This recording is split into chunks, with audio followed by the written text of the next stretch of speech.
வணக்கம். செல்வகுமாரின் 2024 நவம்பர் 17 ஞாயிற்றுக்கிழமை அதிகாலை நிலவர வானிலை சுருக்கம் மற்றும் அடுத்த வலிமையான நிகழ்வு குறித்த ஆய்வறிக்கையும். அதிகாரப்பூர்வ வானிலை அறிக்கைக்கு இந்திய வானிலை ஆராய்ச்சித்துறை அறிக்கையை பார்க்கவும். 2024 நவம்பர் 17 அதிகாலை பதிவு செய்யப்படுகிறது. இந்த அறிக்கையில் கடந்த 24 மணி நேரத்தில் 5 சென்டிமீட்டருக்கு மேலே பெய்த இடங்களை மட்டும் பார்த்துவிட்டு வானிலைக்குள் போவோம். தஞ்சாவூர் மாவட்டம் வெட்டிக்காடு 91 மில்லிமீட்டர் முதலிடத்தை பிடித்திருக்கிறது. தஞ்சாவூர் மாவட்டம் பூதலூர் 82 மில்லிமீட்டர் இரண்டாம் இடம். அடுத்தபடியாக திருப்பூர் மாவட்டம் அமராவதி அணை 66 மில்லிமீட்டர் மழை பொழிந்திருக்கிறது. இன்னும் 5 சென்டிமீட்டருக்கு மேல உள்ள இடத்தை பார்த்தீங்கன்னா விழுப்புரம் மாவட்டம் செம்மேடு 64 மில்லிமீட்டர், மரக்காணம் 62 மில்லிமீட்டர். மேலும் மழை பொழிவு பார்த்தீங்கன்னா சத்திரப்பட்டி திண்டுக்கல் மாவட்டம் அதாவது ஒட்டஞ்சத்திரம் 55 மில்லிமீட்டர், அரியலூர் மாவட்டம் குருவாடி 51 மில்லிமீட்டர், மேலும் சென்னை உத்தண்டி 52 மில்லிமீட்டர், சோழிங்கநல்லூர் 51 மில்லிமீட்டர், தூத்துக்குடி மாவட்டம் காயல்பட்டினம் 42 மில்லிமீட்டர், மேலும் புள்ளம்பாடி திருச்சி மாவட்டம் 50 மில்லிமீட்டர், மேலும் கருணாநதி தென்காசி மாவட்டம் 52, தேனி மாவட்டம் ஆண்டிப்பட்டி 50, திருத்தணி திருவள்ளூர் மாவட்டம் 46, செய்யார் திருவண்ணாமலை மாவட்டம் 52, விழுப்புரம் மாவட்டம் செஞ்சி 51, மரக்காணம் 62, திண்டிவனம் 45, நேமூர் 44 மில்லிமீட்டர் எல்லாம். அது அதிகபட்சமாக வெட்டிக்காடு தஞ்சாவூர் மாவட்டம் 91 மில்லிமீட்டர் அதாவது 9 சென்டிமீட்டரும், பூதலூர் 8 சென்டிமீட்டரும், அமராவதி அணை 66 7 சென்டிமீட்டரும் மழை பொழிந்திருக்கிறது. இன்றைய வானிலை அமைப்பை பார்த்தீங்கன்னா இலங்கை மீது நீடித்துக் கொண்டிருந்த காற்று சுழற்சியும் குமரி கடலை நீடித்துக் கொண்டிருக்கூடிய காற்று சுழற்சியும் ஒன்றிணைந்து குமரி கடலை விட்டு விடைபெற்று நகர்ந்து கொண்டிருக்கிறது. இதனால அரபிக்கடலுக்கு தெற்கே நிலநடுக்கோட்டு இந்திய பெருங்கடலில் லட்சத்தீவு மாலத்தீவு இடைப்பட்ட பகுதி வழியாக அது மேற்கு நோக்கி நகரும். இதன் காரணமாக இன்றைக்கும் நாளைக்கும் தமிழ்நாடு ஊடாக வடகிழக்கு காற்றும் கிழக்கு காற்றும் ஊடுருவி பயணிக்கும். நிலநடுக்கோட்டு இந்திய பெருங்கடல் காற்று இலங்கைக்கு மழை கொடுக்கும். ஆகவே இன்றைய மழை பொழிவு கடலோர மாவட்டங்களில் கடலோரத்தில் அதிகாலையில் ஒரு சில இடங்கள் அதாவது விழுப்புரம் மாவட்டத்தில் கொடுத்து கொண்டிருந்தாலும் அது காலைக்கு பிறகு காலை கடலூர் மற்றும் மயிலாடுதுறை மாவட்டங்களுக்கு கொடுக்க தொடங்கும். பிறகு படிப்படியாக காரைக்கால் நாகப்பட்டினம் மாவட்டத்திற்கு மழை பொழிவை கொடுக்க தொடங்கும். இன்றைக்கு மதியம் டெல்டா மாவட்டங்களுக்கும் மழை பொழிவு உறுதி.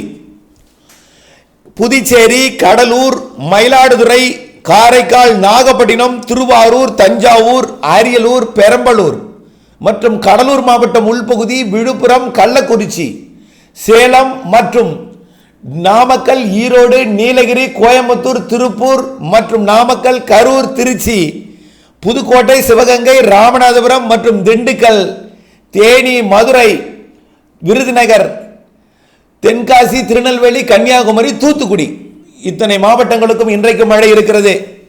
கேரளாவிற்கும் நாளை டெல்டா மாவட்டங்களுக்கும் அதற்கு தெற்கே நாளைக்கெல்லாம் புதுச்சேரியெல்லாம் இருக்காது. டெல்டா மாவட்டங்களையும் குறிப்பாக பாதிக்கு தெற்கே தெற்கு டெல்டான்னு வச்சுக்கலாம். திருவாரூர் தெற்கு, நாகப்பட்டினம் மற்றும் காரைக்கால், திருவாரூர் தெற்கு மற்றும் தஞ்சாவூர் தெற்குன்னு சொல்லலாம். குறிப்பாக நாகப்பட்டினம் காரைக்காலுக்கு மழை இருக்கும். நாகப்பட்டினம் காரைக்கால் மயிலாடுதுறை கடலோரமும் இருக்கும். நாளைக்கும் மயிலாடுதுறை, நாகப்பட்டினம், காரைக்கால், திருவாரூர் மற்றும் தஞ்சாவூர் தெற்கு, அப்படியே புதுக்கோட்டை, திருச்சி மாவட்ட தெற்கு பகுதி, திண்டுக்கல், திருப்பூர் தெற்கு, கோயம்புத்தூர் தெற்கு மற்றும் அப்படியே மதுரை, தேனி, ராமநாதபுரம், புதுக்கோட்டை, சிவகங்கை, விருதுநகர், தூத்துக்குடி, திருநெல்வேலி, தென்காசி, கன்னியாகுமரி, தேனி ஆகிய மாவட்டங்களுக்கு நாளை மழை இருக்கும்.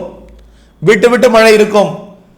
அடுத்தபடியாக நாளை 18ஆம் தேதி 19ஆம் தேதி எங்க இருக்குன்னு பார்த்தீங்கன்னா மதுரைக்கு தெற்கே தான். மதுரை மற்றும் ராமநாதபுரம், தேனி, விருதுநகர், தூத்துக்குடி, திருநெல்வேலி, தென்காசி, கன்னியாகுமரி 19ஆம் தேதி. 20ஆம் தேதி கன்னியாகுமரி முனை மற்றும் ராதாபுரம் மற்றும் தூத்துக்குடி, ராமேஸ்வரம் மற்றும் நாகப்பட்டினம் மாவட்டம் வேதாரண்ய ஒன்றிய பகுதி 20ஆம் தேதி. வேதாரண்ய ஒன்றியம் 20ஆம் தேதியும் மழை இருக்கும். ஆக 19ஆம் தேதியும் வேதாரண்ய ஒன்றிய மழை இருக்கும். டெல்டா மாவட்டங்களில் உள்பகுதி தான் இருக்காது. எல்லா நாளும் கோடியக்கரை முனை வேதாரண்ய பகுதியில் மழை இருக்கும். 19 இருக்கும், 20 இருக்கும். ஓகே, 21ஆம் தேதி எங்க இருக்கும்? அப்படின்னு பார்த்தீங்கன்னா ராதாபுரம் மற்றும் தூத்துக்குடி, ராமேஸ்வரம், கோடியக்கரை முனை மட்டும் 21, 22 தேதிகளிலையும் இருக்கும். ஆனால் பெரிய அளவில் மழை இருக்காது, அவ்வப்போ டச்சிங் இருக்கும், லேசா அவ்வப்போ விட்டு விட்டு எப்பயாவது வரும். 22, 23, 24 தேதிகளிலே புதிய காற்று சுழற்சி இலங்கைக்கு தெற்குப்புறம் வரும்பொழுது மீண்டும் கிழக்கிருந்து மழைப்பொழிவு மேகங்கள் உண்டாகி அப்படியே சென்னை, திருவள்ளூர் கடலோரம் மட்டும், உள்ளே திருத்தணிலாம் இருக்காது, திருவள்ளூர் இருக்காது, திருவள்ளூர் கடலோரம், சென்னை மற்றும் செங்கல்பட்டு, விழுப்புரம், புதுச்சேரி, கடலூர் கடலோர பகுதி, கிழக்கு பகுதி, காலுக்கு அரை பகுதி, அரியலூர் கிழக்கு பகுதி மற்றும் டெல்டா மாவட்டங்கள் 22, 23, 24 தேதிகளில் டெல்டா மாவட்டங்கள் மற்றும் புதுக்கோட்டை, ராமநாதபுரம், சிவகங்கை, மதுரையோட கிழக்கு பகுதி, தூத்துக்குடி, திருநெல்வேலி, தென்காசியோட கிழக்கு பகுதி, திருநெல்வேலி, தூத்துக்குடி மற்றும் கன்னியாகுமரி கிழக்கு பகுதி, இது மட்டும் இருக்கும். 22, 23, 24, 25 அடுத்த நிகழ்வு உருவாக போகிறது. அடுத்த நிகழ்வு ஏற்கனவே உருவாகுவதற்கான ஆயத்தம்லாம் தொடங்கிடுச்சு. மலேசியா தீபகற்பத்தில், மலேசியா அதாவது தாய்லாந்து வளைகுடா பகுதியிலிருந்து ஒரு காற்று சுழற்சி உருவாகி நாளை 18ஆம் தேதி சுமத்ரா தீவு அருகே வர இருக்கிறது. காற்று மேலடுக்கு சுழற்சியாக சுமார் 1950 கிலோமீட்டர் தொலைவில், 2000 கிலோமீட்டர் தொலைவில் சுமத்ரா தீவு அருகே, அதாவது நாகப்பட்டினத்திலிருந்து அளவெடுத்தீங்கன்னா 2000 கிலோமீட்டர் தொலைவில் நாளை ஒரு மேலடுக்கு சுழற்சி உருவாகிறது.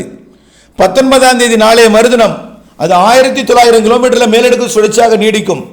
அடுத்தது நவம்பர் 20ஆம் தேதி அது கீழடுக்கு சுழற்சியாக 1750 கிலோமீட்டர் தொலைவில் மையத்தை மையமாக வைத்து சுழலும்.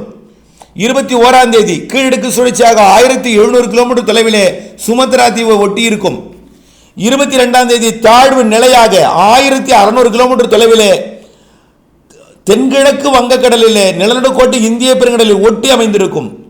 கிட்டத்தட்ட 2 டிகிரி 2 வட அச்சரேகையில் இருக்குங்க. 2 வட அச்சரேகைன்னு எதுக்கு சொல்றேன்னா, நிலநடுக்கோட்டு இந்திய பெருங்கடல் காற்றை ஈர்க்கும் வசமாக அமைந்து கொள்ளும். தாழ்வு நிலை 23ஆம் தேதி 1550 கிலோமீட்டர் தொலைவில்.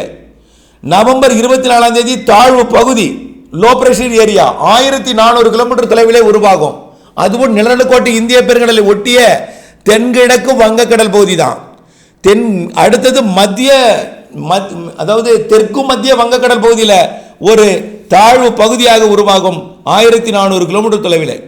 அது நாளடைவில் நன்கமைந்த காற்றழுத்த தாழ்வு பகுதியாக நவம்பர் 25ஆம் தேதி வெல் மார்க் லோ பிரஷரா 1200 கிலோமீட்டர் தொலைவிலே உருவாகும். பிறகு 1200 கிலோமீட்டரிலிருந்து மிக வேகமாக அது கடலோரத்தை நோக்கி, கடற்கரையை நோக்கி நகரும். இதனால தாழ்வு மண்டலம் நவம்பர் 26ஆம் தேதி டிப்ரெஷன் உருவாகும் 600 கிலோமீட்டர் தொலைவில். அது எங்கன்னா இலங்கைக்கு தென் கிழக்கே தான் அதுவும் இருக்கும். இலங்கைக்கு தென்கிழக்கே அதாவது கிழக்கு தென்கிழக்காக இருக்கும் இலங்கைக்கு. ஆகவே திரிகோணமலைக்கு தென் கிழக்கே இருக்கும் 600 கிலோமீட்டர் தொலைவிலே காற்றழுத்த தாழ்வு மண்டலம். இது வரக்கூடிய நவம்பர் 27ஆம் தேதி ஆழ்ந்த காற்றழுத்த தாழ்வு மண்டலமாக டீப் டிப்ரெஷனா உருவாகும். எவ்வளவு தூரத்தில்? 300 கிலோமீட்டர் தொலைவிலே. நாகப்பட்டினத்திற்கு தென் கிழக்கே 300 கிலோமீட்டர் தொலைவிலே ஆழ்ந்த காற்றழுத்த தாழ்வு மண்டலமாக உருவாகும். நவம்பர் 28ஆம் தேதி அது இலங்கைக்கு மிக நெருக்கமாக, மன்னிக்கவும், 26ஆம் தேதியிலிருந்து நான் அறிவிக்கிறேன். 26ஆம் தேதி அது காற்றழுத்த தாழ்வு மண்டலமாக உருவான பொழுது வெல்மார்க் லோ பிரஷர்லேயே இலங்கைக்கு மழை தொடக்கிறோம். அதாவது 25ஆம் தேதியே இலங்கைக்கு மழை தொடக்கிறோம். 24ஆம் தேதியே இலங்கையோட கல்முனை பகுதிக்கு தூரலாம் தொடங்கினோம். 25ஆம் தேதி இலங்கைக்கு மழை தொடங்கினோம். 26ஆம் தேதி டெல்டா மாவட்டங்களுக்கு மழை தொடங்கினோம்.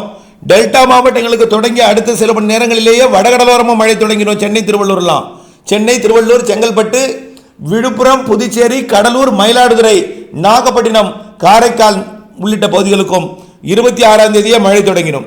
27ஆம் தேதி டெல்டாவிற்கு கனமழை பொழிவு தொடங்கினோம். 27ஆம் தேதி டெல்டா மாவட்டங்களுக்கு தென்கிழக்கே 300 கிலோமீட்டர் தொலைவிலே ஆழ்ந்த காற்றழுத்த தாழ்வு மண்டலமாக உருவெடுக்கும். ஆகவே டெல்டா மாவட்டங்களுக்கு 27ஆம் தேதி கனமழை பொழிவு தொடர் மழை பொழிவாகவும், வடகடலோரம் மிதமானது முதல் சற்று கனமழை பொழிவாகவும், மத்திய அதாவது கடலூர் உள்ளிட்ட பகுதியில் சற்று கனமழையாகவும் 27ஆம் தேதி தொடங்கிடும்.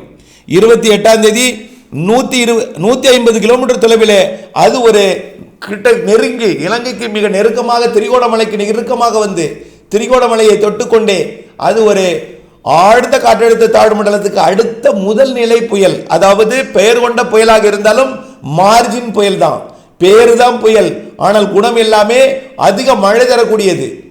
பெரிய புயல் கிடையாது. புயல்லையே நிறைய வகை இருக்கு. 250 கிலோமீட்டர் வேக புயலும் இருக்கு, 300 கிலோமீட்டர் வேற புயலும் இருக்கு. இது சும்மா 80 கிலோமீட்டர் வேகம் கொண்ட ஒரு புயல், சாதாரண ஒரு சாதாரண புயல். அதிக மழை தரக்கூடிய ஒரு புயலாக அமைந்து 150 கிலோமீட்டர் தொலைவில் அமைந்து கொண்டு டெல்டா மாவட்டங்களுக்கு மிக கன மழைப்பொழிவை தொடக்கும். சென்னைக்கும் மிக கன மழைப்பொழிவை கொடுக்க தொடங்கும். அனைத்து உள் மாவட்டங்களுக்கும் மழை பொழிவையும் கனமழை பொழிவையும் தொடக்கும். இது 29ஆம் தேதி கரை கடக்கும் பொழுது அனைத்து மாவட்டங்களுக்கும் கன்னியாகுமரி முதல் திருவள்ளூர் வரை, உள்ளே நீலகிரி பெங்களூர் வரைக்கும், அதே போல மைசூர் வரைக்கும், திருப்பதி வரைக்கும் அனைத்து தென் மாநிலங்களுக்குமே மழைப்பொழிவை கொடுக்கும். குறிப்பாக தமிழ்நாட்டின் மத்திய மாவட்டங்களுக்கு அதீத மழைப்பொழிவும் வடகடலோர மாவட்டங்களுக்கும் அதீத மழைப்பொழிவும் கொடுக்கும். ஆக ஒட்டுமொத்தமாக டெல்டா மற்றும் வடகடலோர மாவட்டங்களுக்கு டெல்டாவை மையமாக வைத்து வட மாவட்டங்களுக்கு அதீத மழைப்பொழிவை கொடுப்பதற்கு சாதகம் இருக்கிறது. இது ஆரம்ப கட்ட முதல் கட்ட ஆய்வறிக்கையாக எடுத்துக்கொள்ளுங்கள். காரணம், அடுத்தடுத்த மழைகள் இருக்கிற காரணத்தினாலும் தூறல் சரளம் இருக்கிற காரணத்தினாலும் ஒரு சில பேர் எல்லா அறிக்கையும் கேட்பதில்லை. வாரம் ஒரு முறை கேட்பதற்கு ஏதாவது ஒரு அறிக்கையாவது அவர்களுக்கு பயன்படும் என்பதற்காக இப்படி முன்கூட்டி அறிவிக்கிறேன். ஏற்கனவே 15ஆம் தேதி ஒரு முறை அறிவிக்கப்பட்டு விட்டது இது தொடர்பாக. காரணம், இன்சூரன்ஸ் கட்டாதவர்கள் 15ஆம் தேதி கடைசி தேதி என்று இன்சூரன்ஸ் கட்டுவதற்காக ஒரு அறிக்கை போட்டுட்டோம். இதே தகவலை தான் சொல்லியிருக்கோம் அதில். ஆகையின் காரணமாக கண்டிப்பாக கடலோர மாவட்டங்கள், குறிப்பாக மத்திய கடலோர மாவட்டங்கள், வடகடலோர மாவட்டங்கள் நல்ல மழைப்பொழிவு, அதீத மழைப்பொழிவு, தொடர் மழைப்பொழிவு, 48 மணி நேரத்திற்கு மேல் பெய்யக்கூடிய தொடர் மழைப்பொழிவை கொடுக்க இருக்கிறது. அதே நேரத்தில் ராமநாதபுரம், புதுக்கோட்டை, சிவகங்கை, மதுரை உள்ளிட்ட மாவட்டங்களுக்கும் கொடுக்கும். இலங்கைக்கும் அதிகமாக கொடுக்கும். ஒட்டுமொத்த தென் மாவட்டங்கள், மேற்கு தொடர்ச்சி மலை மாவட்டங்கள், கர்நாடக, கேரள எல்லையோர, ஆந்திர எல்லையோர மாவட்டங்கள் வரைக்கும் நிறைய மழைப்பொழிவை கொடுக்கும். அந்த மழைப்பொழிவிலே நம்பர் 1 இடத்தை பிடிப்பது டெல்டா மாவட்டங்கள். 2ஆம் இடத்தை பிடித்தாலும் அதற்கும் இதற்கும் பெரிய வேறுபாடு இருக்காது. சென்னை உள்ளிட்ட வடகடலோர மாவட்டங்களுக்கும் ஆன்டி கிளாக் வைஸில் நுழையும் போது இரு காற்று இணைவு என்பது மேற்கு வடமேற்கு பகுதியில் தான் இரு காற்று இணைவு நடைபெறும். அதன் காரணமாக தமிழ்நாட்டின் வடகடலோர மாவட்டங்களுக்கும் டெல்டா மாவட்டங்களுக்கும் தொடர் மழைப்பொழிவை கொடுக்க போகிறது என்பதுதான் இந்த ஆய்வறிக்கையின் சாராம்சம். ஆகவே இந்த நிகழ்வினால் காற்று அச்சத்தை தயவு செய்து தூக்கி எறிந்து விடுங்கள். கஜா புயலோட நினைச்சு கொண்டு ஏதாவது செய்யாதீங்க. அடுத்தவர்களிடம் போய் புயல்னு மட்டும் மொட்டையா சொல்லிடாதீங்க. காற்று பாதிப்பு இல்லாத, காற்று இருந்து மிக குறைவான காற்றுடன் ஒரு அதிக மழை பொழிவு தரக்கூடிய நிகழ்வு என்று மட்டும் சொல்லுங்கள். அனைத்து விவசாயிகளிடமோ எல்லோரிடமோ. காரணம், விவசாய பணிகளில் வடிகால் வாய்க்கால்களை சரி செய்ய வேண்டும். ஆகவே இந்த வடிகால் வாய்க்கால்களை சரி செய்வதற்காக இந்த பணியாக நீங்கள் எடுத்துக்கொள்ள வேண்டும். மேலும் பல்வேறு விவசாய முன்னெச்சரிக்கை பணி எடுப்பதற்காக மட்டுமே தவிர தயவு செய்து காற்று அச்சம், புயல் அச்சம் எல்லாம் தூக்கி எறிந்துவிட்டு மழை நமக்கு தேவை. நிலத்தடி நீர்மட்டம் உயர வேண்டும். ஏரி குளங்கள் எல்லாம் பல ஆண்டுகளாக டெல்டா மற்றும் பல்வேறு மாவட்டங்களில் காலியாகத்தான் இருக்கிறது. காலியாக இருக்கக்கூடிய அந்த நீர்நிலைகளை நிரப்புவதற்காக, தூர்வாரப்பட்ட நீர்நிலைகளை நிரப்புவதற்காக வரக்கூடிய நிகழ்வு என்று நீங்கள் எடுத்துக்கொள்ள வேண்டுமே தவிர இதை நீங்கள் நினைத்து பீதியோ அச்சமோ அடையக்கூடாது. அடுத்ததும் இருக்கிறது டிசம்பரில் நிகழ்வு. முதலில் இது மழை பெறுவோம். அடுத்தடுத்த நிகழ்வுகள் பொறுத்து அடுத்தடுத்த அறிக்கையில் பார்ப்போம். இந்த அறிக்கையில் துல்லியம் அறிய, எங்கே கடக்கும், எங்கே வரும், எப்படி தீவிரம் எல்லாமே அறிய தொடர்ந்து வானிலை மாறுதல் அப்டேட்ஸுடன் இணைந்திருக்க அன்போடு கேட்டுக்கொள்கிறேன். நன்றி.